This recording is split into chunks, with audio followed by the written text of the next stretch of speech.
Voilà. Voilà. Alors voilà, ce qu'on va faire aujourd'hui, c'est un petit peu particulier parce que je vais effectivement amener le commentaire du Rav Zaks sur la paracha. Mais ce qui va être particulier, c'est que le commentaire du Rav Zaks, cette fois-ci, ce n'est pas un commentaire qui a une idée particulière ou peut-être un enseignement particulier à tirer de la paracha, mais c'est une espèce de méthodologie que le Rav Zaks nous propose, quelque chose de tout à fait particulier. C'est-à-dire qu'on va voir aujourd'hui que le Rav Zaks nous propose de comprendre la paracha d'une manière complètement différente que ce qu'on a l'habitude. C'est pour ça que j'ai demandé si vous aviez un chumash, bien que j'ai aussi le texte de la Torah, mais c'est pour éviter tout le temps de passer d'un texte à l'autre. Et donc, ce qu'on va voir maintenant, c'est la manière dont le Rav Zaks va nous proposer de lire la paracha autrement que ce qu'on a l'habitude. Et nous montrer que c'est tout à fait légitime. D'ailleurs, il le dit lui-même dans son cours. Il dit il cite qu'il y a 3 ou 4 commentateurs qui suivent cette manière de lire la paracha, et aussi bien des midrashim aussi, qui le lisent de cette manière-là. Mais ce qui est intéressant, c'est que c'est, à mon avis, complètement nouveau parce que on la lit toujours de la même manière et pas de la façon dont il la propose. Alors, je vais vous dire d'abord, on va commencer par la manière habituelle. C'est pour ça que je vais d'abord commencer par montrer le texte de la paracha et le lire comme on le lit d'habitude. Voilà le texte de la paracha. Et comment lit-on Bederka la paracha? Eh bien, ce qu'on lit, c'est la chose suivante. La paracha commence par nous raconter l'histoire de la tentative, on va dire comme ça, la tentative de la bracha. Et les toldot Yitzhak ben Avraham, Avraham olivet Yitzhak. Ouais, je t'ai réveillé. Vayi Yitzhak ben Arbaim Shana, on connaît. Bekarto et Rivka, il n'avait pas d'enfant, qui a Karaï, Vayater lo Hashem, Vayitrotsetsu abanim bekirba, et elle a demandé pourquoi ça arrive comme ça, et on lui dit, Shne goyin bevitner, Shne lo. Après ça, on nous raconte comment ils ont grandi, comment il a vendu le droit d'aînesse. Après qu'il ait vendu le droit d'aînesse, il dit Inéani olech lamout, je vais mourir, donc je suis prêt à te le vendre. Et puis au moment où il y a l'histoire d'Avimelech, donc on passe au milieu.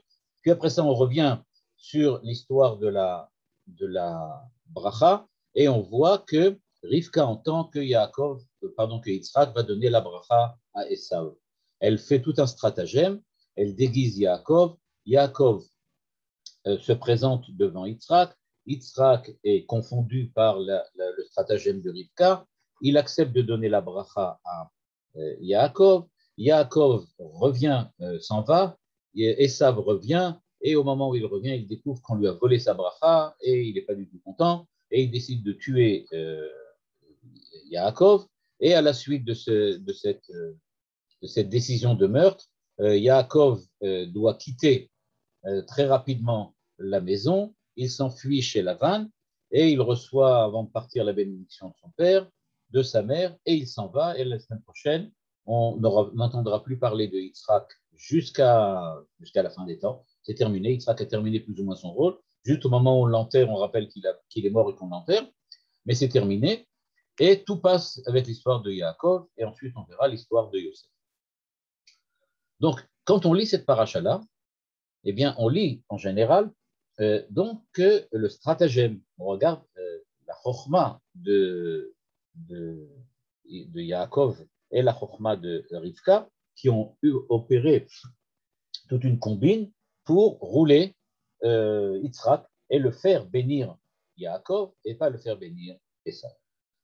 Le véritable problème qui se pose, vous allez le voir tout de suite, c'est que quand on lit la paracha vraiment dans les versets tels qu'ils sont, eh bien, ça ne semble pas du tout être le sens de la paracha.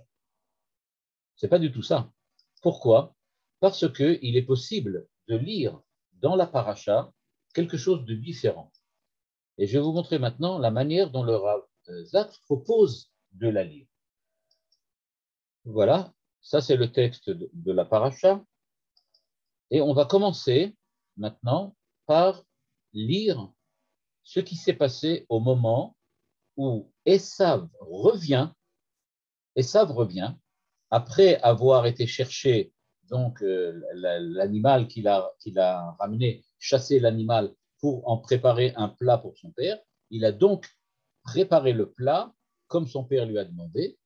Il vient lui donner et à ce moment-là, Yitzhak lui dit, mais tu es déjà passé, quelqu'un a pris ta place déjà avant. Regardez le verset. Vayecherad Yitzhak charadak dola ad meod. On est au chapitre 27, verset 33. Vayecherad Yitzhak charadak dola ad meod. Vayomer mi efo u atzad tsaïd veyaveli vaochal mikol beterem tavo. Qui est donc cette personne qui est venue et qui m'a apporté à manger et donc que j'ai béni, Bavareu, Gam Baruchie, que lui soit aussi béni. Quand on lit ce verset, je suppose que vous-même vous vous en rendez compte tout de suite, on ne sent pas du tout que Yitzhak était d'accord de donner la bracha à Yaakov. Dans le Gam Baruchie, on ne sent pas non plus que maintenant qu'il apprend que c'est Yaakov, qu'il accepte ça d'une manière tellement simple. Il rajoute Gam Baruchie. Bon, alors que lui aussi soit béni. Kishmoa Esav et Divrei Aviv, Vayitzak Seaka Gdola Umara Ad Meod. La Torah nous raconte quelque chose de très bizarre. Au moment où Esav entend ce que lui dit son père, il a hurlé et Seaka Gdola Umara Ad Meod. C'est-à-dire, il a véritablement été choqué. Il a hurlé. Vayomer le'aviv barcheni gamani. Bénis-moi aussi. Réponse de Yitzhak. Vayomer ba'achicha bemirma. Veikar birkatecha. Il a pita bracha. Vayomer achi karashmo Yaakov. C'est pour ça qu'on l'a appelé Yaakov. Vayaakveni ze pa'amayim. Et il m'a trompé 2 fois. Et bechorati lakar. Mais regardez bien le verset. Veine ata lakar birkati. Vayomer alo atzalta li bracha. Et le dit donc, tu ne peux pas m'en donner une autre. Maintenant, je voudrais revenir sur le verset. Regardez bien. Ligne 9. Il m'a volé 2 fois. Bechorati lakar. Il m'a pris la bechora. Veine lakar et birkati. Et il m'a pris la bracha. Est-ce que vous remarquez le problème qu'il y a dans l'interprétation qu'on donne d'habitude? C'est qu'on donne d'habitude que bechorati et birkati, c'est la même chose. C'est-à-dire, qu'est-ce que Yaakov a volé ou a pris, ou qu'est-ce que Rivka a demandé à Yaakov de prendre? Elle lui a demandé de prendre la Bechora, c'est-à-dire la bracha qui va avec la Bechora. Or, le verset, qu'est-ce qu'il nous dit? Le verset nous dit qu'il y a 2 choses différentes. Il y a la bracha et il y a la Bechora. C'est-à-dire que le pshat du verset 36 semble nous indiquer qu'on se trompe quand on lit, le verset comme Rashi. Rashi nous dit que quand on parle de la bracha qui va être volée maintenant, on parle de la bechora. Le verset semble nous dire que c'est 2 choses différentes. À partir de là, eh bien, on va essayer de comprendre si on ne peut pas lire en fait différemment la paracha. Il y a aussi autre chose que remarque le Rav Zaks. Ce que remarque le Rav Zaks, c'est que si on regarde bien les versets qui sont toujours devant vous, de la ligne 6 à la ligne 9, eh bien, dans ces versets, il y a quelque chose qui est très choquant. La Torah, en général, n'explicite jamais les sentiments des personnes et des personnages qui participent aux événements que la Torah décrit. Par exemple, qu'est-ce que pensait ou qu'est-ce que vivait Abraham et Yitzhak au moment de la Hakeda? Aucun détail. Est-ce qu'Abraham était véritablement choqué ou est-ce qu'Abraham était, on peut dire comme ça, bouleversé parce qu'il est en train de vivre, ou bien est-ce qu'il était tout à fait serein? Pas un détail dans la Torah. On ne nous dit pas du tout que Abraham était bouleversé. On ne dit pas du tout que Yitzhak ne savait pas quoi penser. qu'il était complètement perturbé. Rien du tout. On nous dit simplement, ils sont partis faire la Hakeda. Or, quelque chose comme dans la Hakeda, on aurait été intéressé de comprendre qu'est-ce qui se passe. Je continue. Après la Hakeda, au moment de ce qui se passe avec les anges, avec Sarah et avec Abraham. Abraham vient, on lui annonce les anges, etc., avant la naissance de Yitzhak. On entend parler du rire, mais on n'entend pas parler quels sont les sentiments de Abraham et de Sarah. On entend qu'ils parlaient qu'ils ont ri. Pourquoi c'est important? Parce que le rire, ça va jouer un rôle dans le cadre de la nomination de Yitzhak. On va l'appeler celui qui va rire dans le futur, parce que c'est important, parce que Dieu va soulever, ah, regarde, elle a ri. Mais c'est rare de voir qu'on nous explique les sentiments. Or là, le verset que vous aviez devant vous nous dit tout le temps Vayi kishmoa Esav vayitzak tzeaka gdola vemara ad beod. C'est-à-dire, on voit donc que vayicherad charada gdola Yitzhak. C'est-à-dire, on nous dit regardez combien Yitzhak est choqué par ce qui s'est passé et combien Esav est véritablement perturbé, bouleversé par ce qui s'est passé. C'est-à-dire, et c'est ça ce que les commentateurs que le Rav Zaks nous cite, notamment il cite le Ktav ve'Kabbalah, il cite aussi d'autres commentateurs, qui disent la Torah dans ces versets, c'est-à-dire dans le chapitre 27, du chapitre 27 du chapitre 27 et au verset donc 33 à 36, eh bien dans ces trois versets, pardon, la Torah insiste sur les sentiments de colère, de désespoir, de déréliction qui touchent Esav et le véritable bouleversement qui frappe Yitzhak. C'est quelque chose qui est complètement nouveau, qui n'existe pas.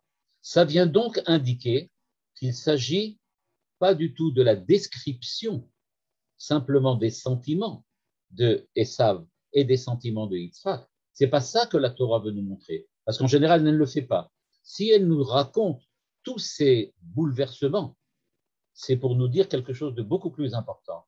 C'est que la Torah n'est pas du tout d'accord avec l'acte qu'a accompli Rivka et avec la décision qu'a pris Yaakov de suivre, là, on va dire comme ça, la combine de Rivka. La Torah nous dit que Yitzhak est bouleversé et que Esav est désespéré pour bien nous dire, nous voyons dans ce qu'a fait Rivka avec l'aide de Yaakov quelque chose de fondamentalement négatif. Et il s'agit d'une critique profonde, et on va dire même absolue, de la conduite de Yaakov et de Rivka. C'est ça la nouvelle lecture du Rav Zaks. Il ne s'agit pas du tout de nous raconter qu'ils ont vu ce qui s'est passé et ils étaient désespérés. La Torah nous raconte qu'ils sont désespérés pour nous dire, nous aussi, on va dire comme ça de cette manière-là, nous aussi, les écrivains de la Torah, c'est-à-dire Dieu et Moshe, nous ne sommes pas du tout d'accord avec ce qu'a fait Rivka. C'est absolument anormal. C'est tout à fait positif et légitime d'être complètement désespéré quand on entend ce qui se passe. Je vais raconter quelque chose de personnel. Depuis très longtemps, dans la paracha de Toldot, quand je lis la paracha, je ne sais pas pourquoi, quand j'arrive à ces versets-là, j'ai l'impression, moi, que Yitzhak est bouleversé, qu'on voit Esav crier, mais que Yitzhak dit « Ah bon, c'est Yaakov qui m'a volé la bracha. Bon, ben, Zelonora, c'est pas grave. » Mais j'avais toujours quelque chose qui me choquait, moi personnellement, c'est-à-dire je ne comprends pas très bien. Qu'est-ce que c'est que cette réaction que la Torah nous dit? D'un côté, il est désespéré, mais on a l'impression comme si on rigole de lui, en disant « Ah, vous voyez, il s'est fait avoir. » Alors, il est désespéré, il crie, il hurle. Mais moi, j'avais dans l'image que quand quelqu'un qui hurle de colère, alors qu'en fait, il a tort. Donc, comme si quelqu'un hurlait, il n'est pas content, il se met en colère, mais nous, on rigole de lui, en disant « Ah ben ouais, il rigole, c'est pas important. » Et après ça, il dit, ah, donne-moi une bracha. Il dit, tu sais quoi, bon, je vais te donner une petite bracha, quelque chose pour te contenter. Mais il y avait quelque chose qui était un peu bizarre dans toute cette situation-là. Eh bien, effectivement, remarque le Rav Zak, ce que moi, je n'avais pas remarqué, c'est qu'en fait, la Torah ne décrit jamais des scènes de désespoir, et elle ne décrit jamais des scènes de bouleversement. Si elle se permet de le décrire, c'est parce qu'il y a une importance pour la compréhension de l'événement qu'on est en train de nous raconter. Et donc, le récit de la Torah, dit le Rav Zak, à la suite des Midrashim et des commentateurs qui ramènent, insiste sur, en fait, ce qui s'est passé, à savoir que c'est absolument négatif. C'est absolument négatif. Si maintenant, on lit ça comme une critique profonde de ce qu'a fait Yitzhak et de ce qu'a fait Rivka, vous allez voir que la suite est beaucoup plus claire que précédemment. Pourquoi?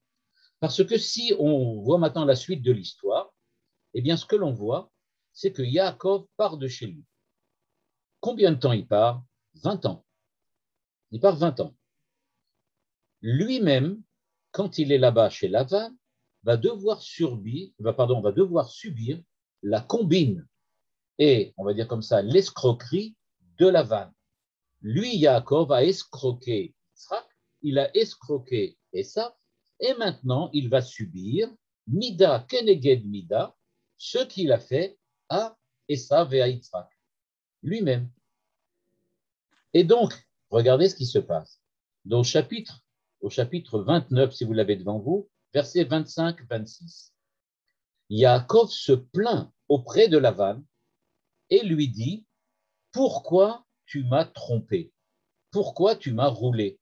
Pourquoi tu m'as pris Rachel et tu m'as donné Léa à la place? Lama rimitani. Lavan lui répond, c'est au verset 25-26 là-bas, Loya seken bimkomenu, la tête est à Tseira, l'ifne abechira. Regardez la phrase que Yaakov entend. Il entend la phrase suivante. Chez nous, on n'a pas l'habitude de donner la fille jeune avant l'aîné. Qu'est-ce que lui dit en fait Lavan? Lavan lui dit, pourquoi je t'escroque? Je ne sais pas moi pourquoi je t'escroque. Parce qu'il y a un principe. On ne donne pas le cadet avant l'aîné. Qu'est-ce qu'entend Yaakov? Yaakov entend deux choses. J'ai escroqué mon père et j'ai escroqué mon frère. Les deux.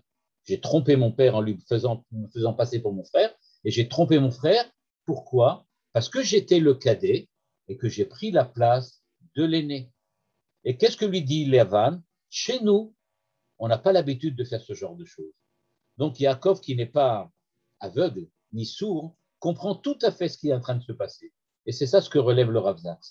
Le Rav Zak relève en fait que les versets que la Torah met dans la bouche de Lavan montrent bien que Lavan lui explique, eh bien, je ne le savais pas, que j'étais en fait le bras vengeur de Dieu. Mais en fait, ce qui se passe, Dieu est en train en fait de te punir. Évidemment, Lavan ne le sait pas qu'il est en train d'être au service de Dieu. Mais en fait, ce qu'il dit dans sa phrase, c'est de dire, eh bien, de la même manière que toi, tu as fait passer le cadet avant l'aîné et que c'était une escroquerie, moi, je ne fais pas ce genre de choses. Je ne fais pas passer le cadet avant l'aîné. Alors, te plains pas de l'escroquerie. L'escroc, c'est toi, c'est pas moi. Tu aurais dû savoir qu'on ne fait pas passer le cadet avant l'aîné. Et donc, en fait, ce qui se passe, c'est que dans les mots de Lavan, qui évidemment n'avait aucune conscience de ce qu'il était en train de dire, eh bien, dans les mots de Lavan, Yaakov entend la critique divine de ce qu'il a fait à Esav. Et donc, en fait, Yaakov essaye d'accuser Lavan d'escroquerie et il entend par Lavan Dieu qui lui répond, escroquerie, c'est toi l'escroc, c'est pas lui. Lui, il fait ce qu'on fait. On donne d'abord l'aîné avant. On fait passer l'aîné avant le cadet. Toi, tu voulais faire le contraire. Tu l'as fait déjà une fois avec ton père et ton frère, et maintenant tu veux le faire une deuxième fois avec Rachel et Léa. Là-dessus, on lui répond, voilà, c'est ce qui t'arrive. Donc, on voit bien apparaître dans les versets et dans les mots même du verset que la Torah continue à voir la conduite de Yaakov et de Rivka comme une conduite illégitime qui est digne d'être critiquée et d'être punie, tout simplement d'être punie. Ce qui va se passer, toujours Mida keneged Mida, Yaakov va subir maintenant une série de punitions, toujours Mida keneged Mida, sur ce qu'il a fait. Il y aura la lutte entre Rachel et Léa. Qui est-ce qui va avoir Yaakov pour mari?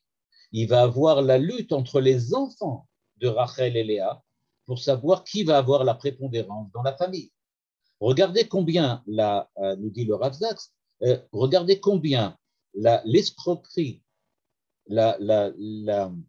dire comme ça, la malversation de Yaakov a entraîné de problèmes dans la famille. Ça a entraîné les tensions entre les femmes, les tensions entre les enfants, c'est-à-dire que ça n'arrête pas. Dans la famille de Yaakov, il y a des problèmes absolument tout le temps.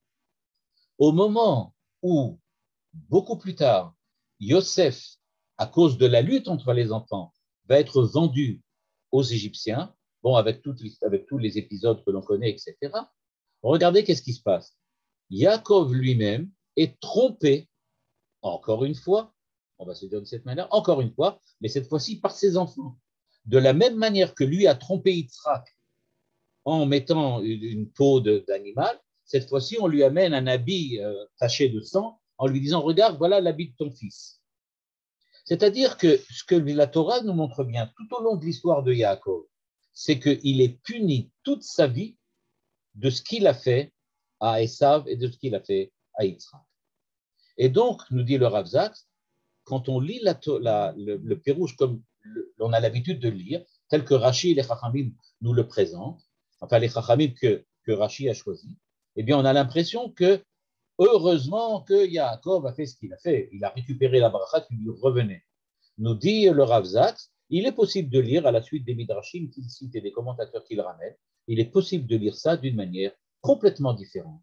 Et en fait, il s'agit d'une critique extrêmement dure de la Torah contre Yaakov. Yaakov a perturbé, on va dire de cette manière-là, l'histoire d'Israël en provoquant toutes les tensions qu'on va voir pendant des milliers d'années par la suite. Ensuite, on aura la lutte entre Yehuda et Israël. Qui c'est Yehuda et Israël? Eh bien, on a l'impression que ça retrouve l'histoire de Yosef avec l'histoire des frères. Il va y avoir des problèmes tout le temps. Eh bien, ces problèmes-là, peut-être qu'en fait, ils proviennent de ce qu'a fait Yaakov. Si vous regardez maintenant un autre verset, le chapitre 47, verset 9, vous n'allez pas le voir maintenant si vous avez le Chumash, je vais simplement le citer, c'est juste un seul verset. Quand Yaakov rencontre le Pharaon, et que le Pharaon lui demande qu'est-ce qui se passe, qui es-tu, qu'est-ce que tu fais, la seule chose qu'il sait dire au Pharaon, c'est la phrase suivante. Me'at veraim ayu yeme shene chaya.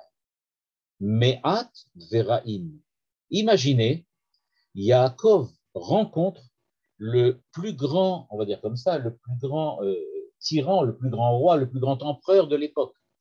Il rencontre le roi d'Égypte, celui qui domine tout le Moyen-Orient à l'époque.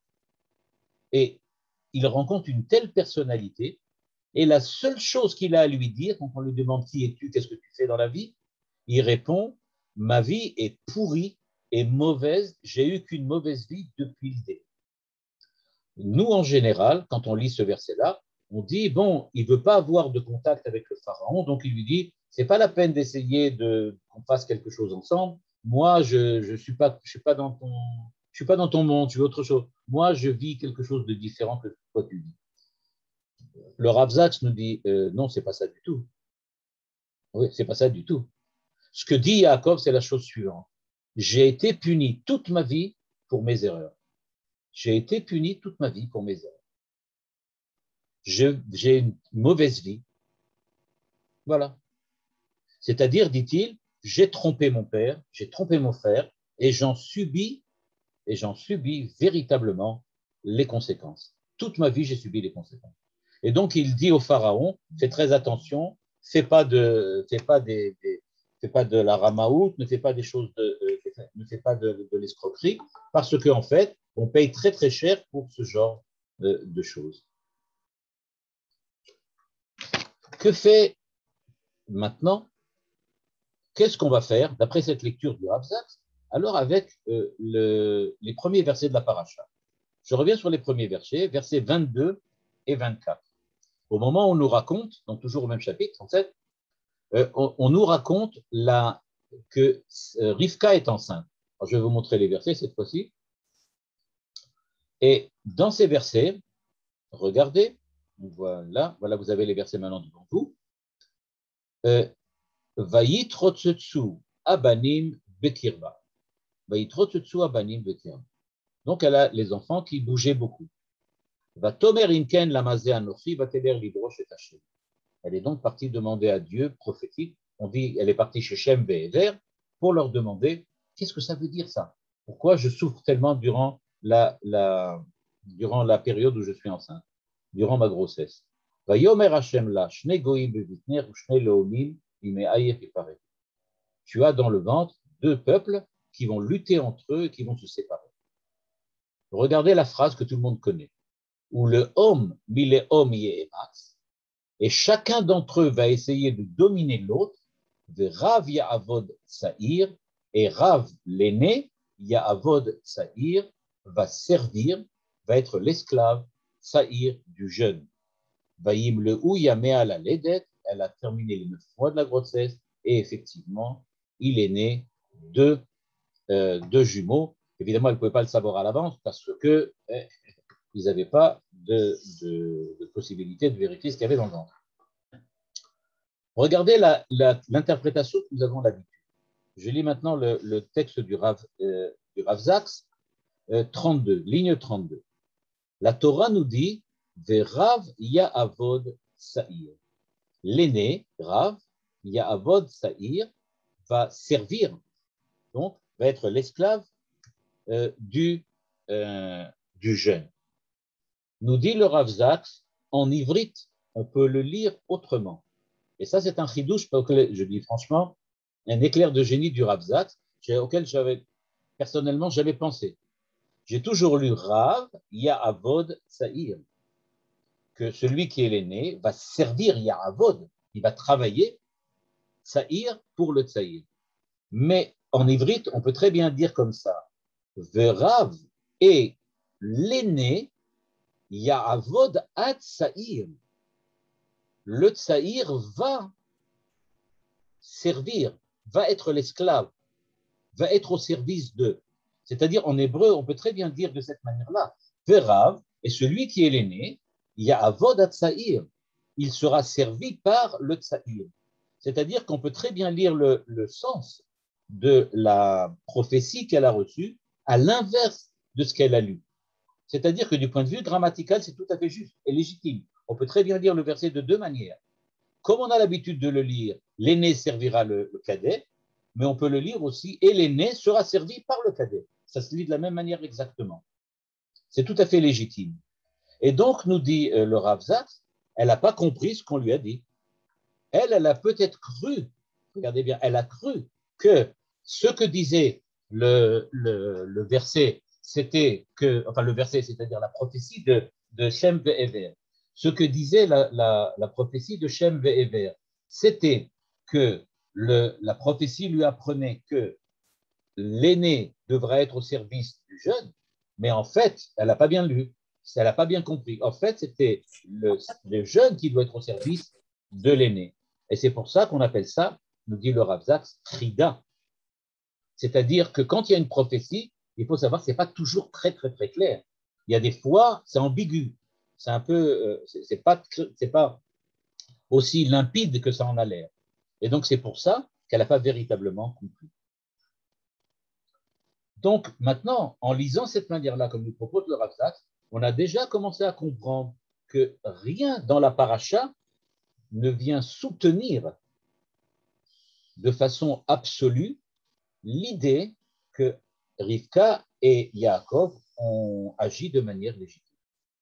C'est-à-dire que jusqu'à présent, on peut lire chaque verset, chaque passage, chaque histoire, chaque récit de ce que nous raconte la paracha d'une autre manière, et ça fonctionne tout à fait aussi autrement. Il y a quand même quelque chose qu'il faut comprendre, c'est alors qu'est-ce qui s'est passé avec Yitzhak et Esav? Quel est le problème de Yitzhak et de Esav? Eh bien là, encore une fois, c'est les commentateurs que ramène le Rav Zak qui le soulignent. Là aussi, on fait une erreur. Qu'est-ce qu'on croit? On croit en général que Yitzhak est un gâteux, voilà, on va dire ça comme ça, qu'il était gâteux. Il avait vieilli, il ne voyait pas vraiment qui était Esav, et comme le disent les Midrashim, Esav avait trompé, c'est lui l'escroc, il avait trompé et escroqué son père, et il lui avait fait croire qu'il était un grand sadique, alors qu'en fait, il ne l'était pas. C'est ça la lecture habituelle. Nous dit le Rav Zak, eh bien, on peut lire ça autrement. Yitzhak n'était pas du tout dupe de tentative de Esav de le tromper. Il en était tout à fait conscient. C'est-à-dire, il savait exactement qui était Esav. Et il n'avait aucun doute là-dessus que Esav n'était pas le tzaddik qu'il voulait en tout cas essayer de montrer qu'il était. Et alors, donc, on va essayer de comprendre maintenant. Alors, qu'est-ce que c'est que cette histoire dans laquelle il va et il demande à Esav, va m'apporter la nourriture que j'aime, etc., etc. Et donc, il faut comprendre, nous dit le Rav Zak. En fait, il y a deux brachot, une pour Esav et une pour Yaakov. Il y a deux brachot. On ne parle pas du tout de la bénédiction que Yitzhak va transmettre à Yaakov et qui est la bénédiction qu'il a reçue de Abraham. On ne parle pas du tout de la Bechora. C'est-à-dire, qu'est-ce que c'est que la Bechora? La Bechora, c'est le fait que maintenant, Yitzhak va transmettre à Yaakov la bracha qu'il a reçue d'Abraham. On parle de quelque chose de complètement différent. On parle d'une bracha que Yitzhak donne en tant que père à ses enfants. Et donc, il veut bénir ses enfants et leur donner une bracha. Et donc, il veut bénir Esav et il veut bénir Yaakov. Quand il décide de vouloir de bénir Esav, excusez-moi, quand il veut bénir Esav, qu'est-ce qu'il veut lui donner? Il a compris qui est Esav. Il veut lui donner la force, la puissance, on va dire de cette façon-là, la puissance politique et militaire. Il veut lui donner la force de pouvoir dominer d'un point de vue politique, d'un point de vue militaire, tous ceux qui l'entourent, de devenir un conquérant. Et il veut lui donner évidemment la richesse matérielle. Et quand on regarde la bracha que Yitzhak va donner à Yaakov après que Yaakov ait trompé son père, eh bien on va voir que la bracha qu'il avait décidé de donner à Esav et qui en fin de compte a été volée par Yaakov, ce n'est pas une bracha qui concerne Yaakov, c'est une bracha qui concerne Esav en tant que Esav Aracha. Je vais expliquer ça de cette manière-là. Si on considère que Esav, c'est quelqu'un qui est quelqu'un de négatif, ce que Yitzhak lui apporte, c'est essayer de le renforcer dans les bons côtés de sa négativité et lui permettre de réussir dans ce qui est, semble-t-il, son monde spirituel et, on va dire comme ça, sa mission dans le monde. Il est un conquérant et il veut être riche, posséder beaucoup de choses. Eh bien, ce que fait Yitzhak, c'est qu'il le bénit de posséder tout ce que Dieu lui donne, tout ce qu'il mérite, et de lui donner la force et la puissance. On revient sur le texte maintenant, et regardez la bracha qui est écrite à la fin de la paracha. À la fin de la paracha, quand on lit cette bracha, on découvre que Béhémet, il va lui donner une bracha qui est véritablement une bracha de force, de puissance, de politique. Voilà ce que dit le texte à la fin. Il lui donne donc, après qu'il a été trompé et qu'il donne la bracha de Esav, qu'est-ce qu'il lui donne?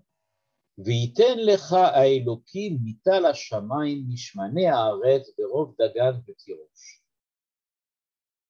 Qu'est-ce qu'il donne à Yaakov? Qu'est-ce que Yaakov vient de voler? La richesse, nous dit le Rav Zak. Osher, il vient de voler la richesse. Yavducha amim ishtachavucha leumim evegiver leachicha C'est-à-dire, il lui a donné la puissance militaire, la puissance physique. C'est ça.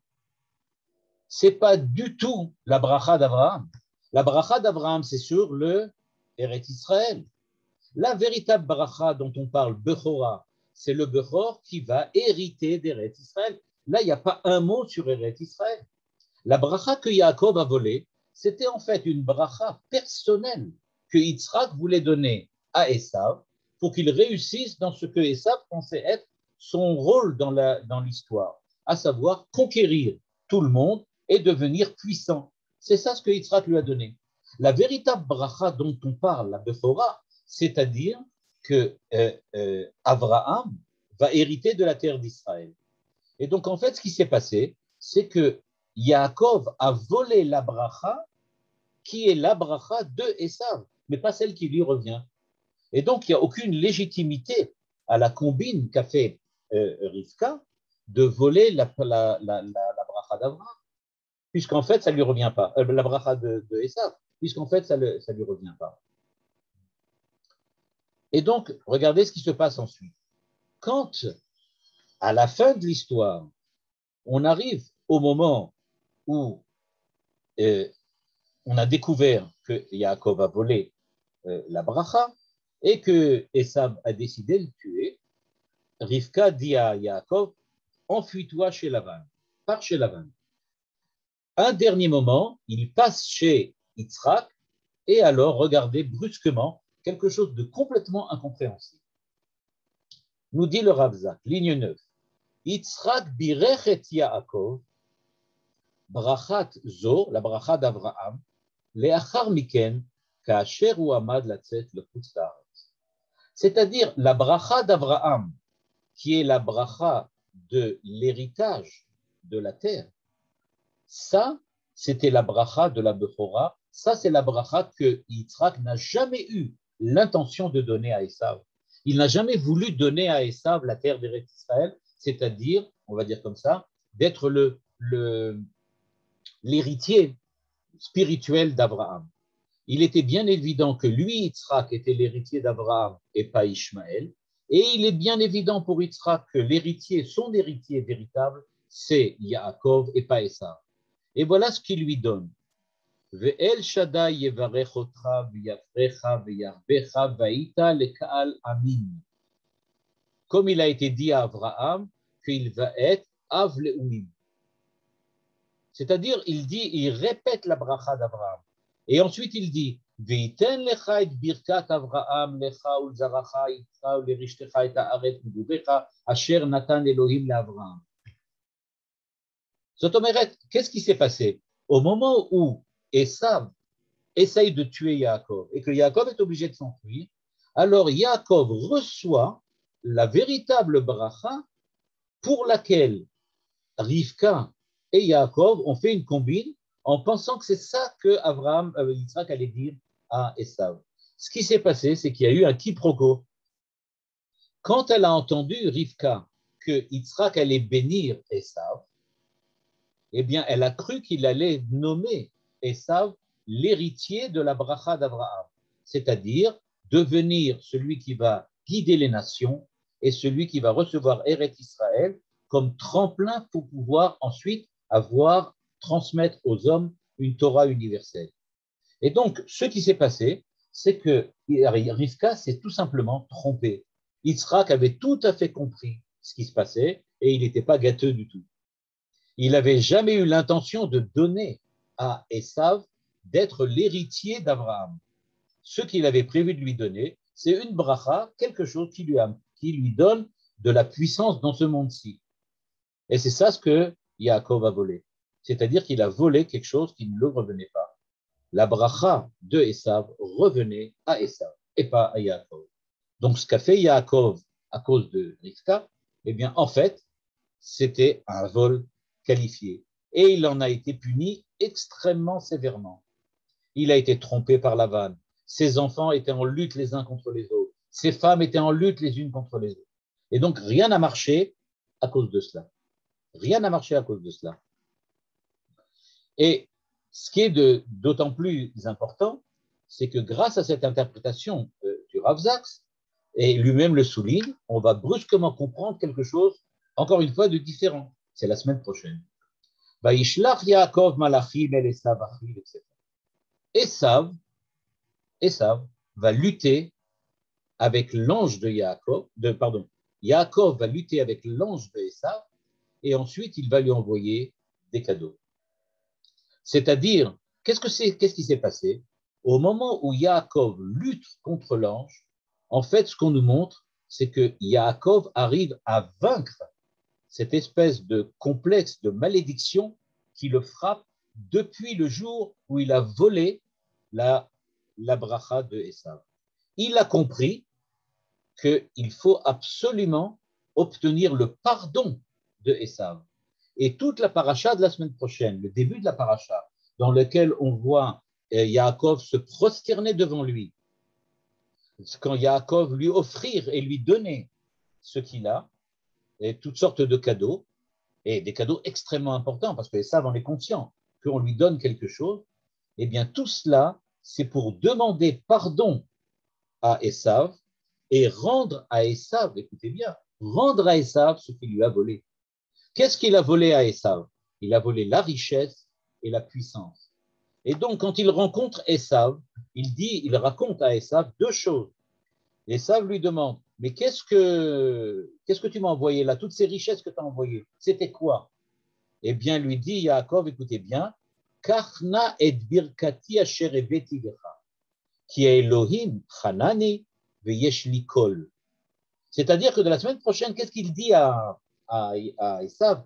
Je te rends la bracha que je t'ai volée. S'il te plaît, accepte tous les cadeaux que je te donne, toutes les richesses importantes que je t'ai offert, parce que c'est en fait ma manière d'expier ce que je t'ai pris. Je te rends ce que je t'ai volé. Et donc, en fait, il lui rend ce qu'il a pris de manière illégitime. Et donc, il lui envoie Tsod, Bakar, Gmalim, des Avadim, et il lui dit, regarde, la richesse que Yitzhak m'a donnée, je l'ai eue effectivement. La richesse de Yitzhak, elle s'est réalisée. Je suis devenu extrêmement riche. Mais en fait, je te l'ai volé, c'est à toi. Accepte de prendre ce que j'ai volé.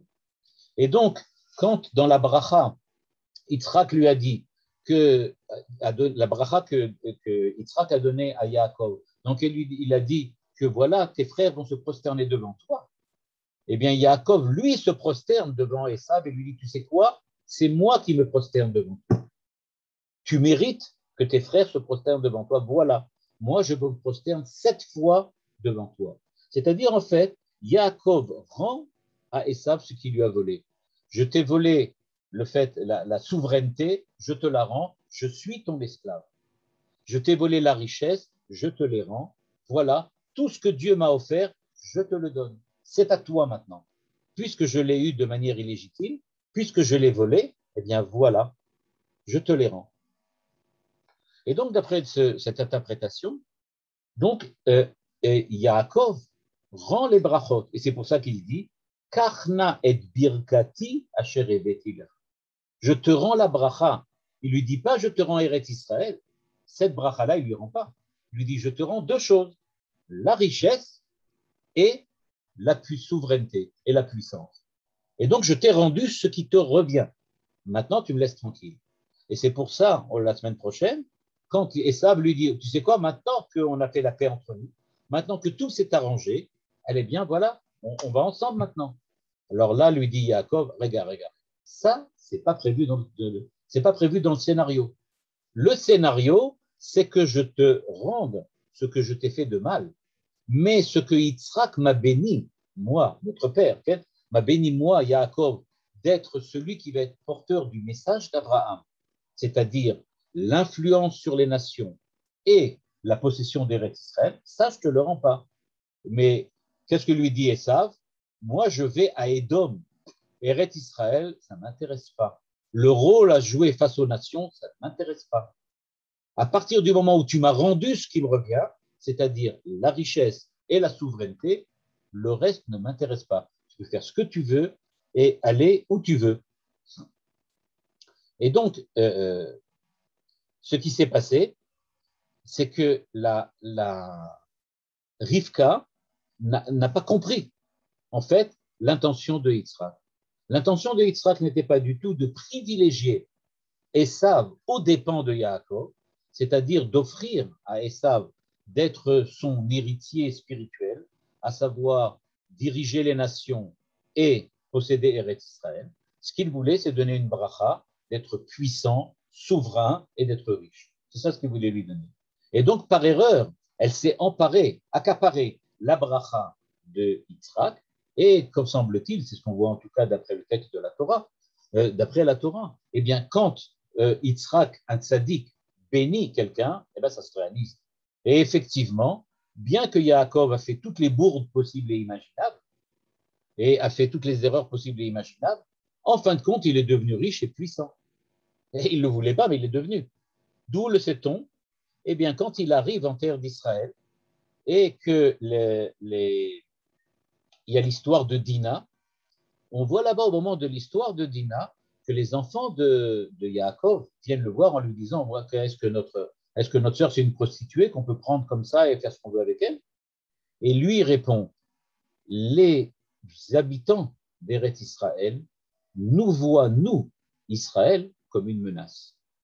Si jamais, tant qu'on n'est pas encore suffisamment fort, on se met en guerre contre eux, on va se faire exterminer. C'est-à-dire que qu'est-ce que dit Yaakov en fait?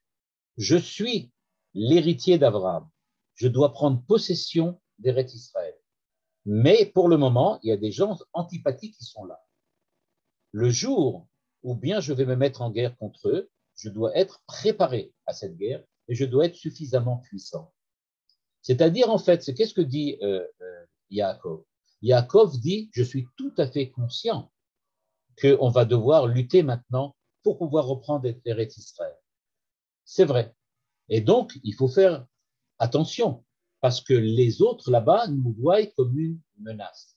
C'est-à-dire que Yitzhak, qui a béni Yaakov, lui a dit, tu vas devenir celui qui va prendre possession d'Eretz Israël. Et les habitants de l'époque, les peuplades qui habitaient à l'époque, ont tout de suite compris. Yaakov vient pour reprendre possession d'Eretz Israël. Et là, nous, les peuplades, on n'est pas d'accord. Nous, les Cananéens, on n'est pas du tout d'accord. On n'a pas l'intention de se laisser faire. Et Yaakov en est tout à fait conscient. Et c'est pour ça, peut-être d'après certains, qu'il essaye de faire, après l'histoire de Dina, il essaye de faire un accord avec les gens de Shrem, comme ça les gens de Shrem ne lutteront pas contre lui, une espèce de, quand il devra lutter et se battre contre les autres peuplades. C'est-à-dire, en fait, qu'est-ce qui se passe? Tout à fait conscient de la géopolitique de l'époque, et les peuplades d'Eretz Israël et Yaakov sont tout à fait conscients que maintenant, il va y avoir une véritable guerre entre eux et que Yaakov va essayer de reprendre possession de ce qui est à lui. Et bien ça, il en est tout à fait conscient. Et donc, c'est ça qu'il comprend au moment où il passe la nuit là-bas dans le camp, il lutte contre l'ange, il se rend compte, et c'est ce que l'ange lui dit, tu vas prendre possession d'Eretz Israël. C'est-à-dire, il lui dit, en fait, l'ange lui dit, est-ce que tu ne voudrais pas en terminer avec Esav maintenant? Quand il bat l'ange de Esav, en fait, je le lis peut-être un peu différemment de ce que dit le Rav Zak, mais je pense que ça pourrait tout à fait rentrer dans l'interprétation du Rav Zak. Est-ce qu'en fait, cette lutte contre l'ange, c'est pas quelque chose comme, voilà, Yaakov se réveille ce soir-là et il se rend compte que s'il veut véritablement se débarrasser du problème de Esav, qui le poursuit depuis déjà 22 ans, et je passe sur les détails que l'histoire de Yosef, c'est aussi la punition des 22 ans qu'il a fait passer à Yitzhak, eh bien, en fait, qu'est-ce qui s'est passé ce soir-là? Yaakov a vaincu l'ange de Esav parce qu'il a compris qu'il devait rendre à Esav ce qui lui appartient. Lui rendre l'argent, lui rendre la richesse et lui rendre la souveraineté. C'est pour cela que Esav va maintenant accepter, on va dire comme ça, le cadeau de Yaakov. Il va accepter son cadeau et il va sortir définitivement de l'histoire d'Israël à deux niveaux. Au niveau personnel, Esav et Yaakov sont en paix permanente. Plus jamais Esav va essayer de lutter contre Yaakov. Et bien qu'il soit parti avec une armée de 400 personnes, il va laisser tomber. Il accepte que maintenant tout est fini et il ne joue plus aucun rôle dans Eretz Israël, au sujet d'Eretz Israël. Maintenant, Eretz Israël devient la part d'héritage de Yaakov et pas celle d'Esav. Donc en fait, en relisant la paracha de la manière dont le Rav Zak nous l'a proposé, eh bien, on lit au fond quelque chose de quelquefois un petit peu différent, c'est vrai, mais qui nous propose en fait une vision de l'histoire de Yitzhak et de Yaakov différente, et j'aurais pu dire un peu qui rafraîchit, on va dire comme ça, l'esprit de la paracha, et qui en fait, à la fin, on peut se demander est-ce qu'au fond, est-ce qu'il apparaît? Parce qu'au fond, ce n'est pas la bonne lecture. La bonne lecture de la paracha. Lui-même la propose dans son cours. Il la propose comme une possibilité de lire la paracha. Je ne sais pas si il a raison ou il a tort, mais en tout cas, à mon avis, c'est qu'on peut le lire de deux manières, la paracha. Et peut-être que l'idée de base, là on n'a pas le temps de le faire, c'est de faire la synthèse entre les deux lectures de la paracha.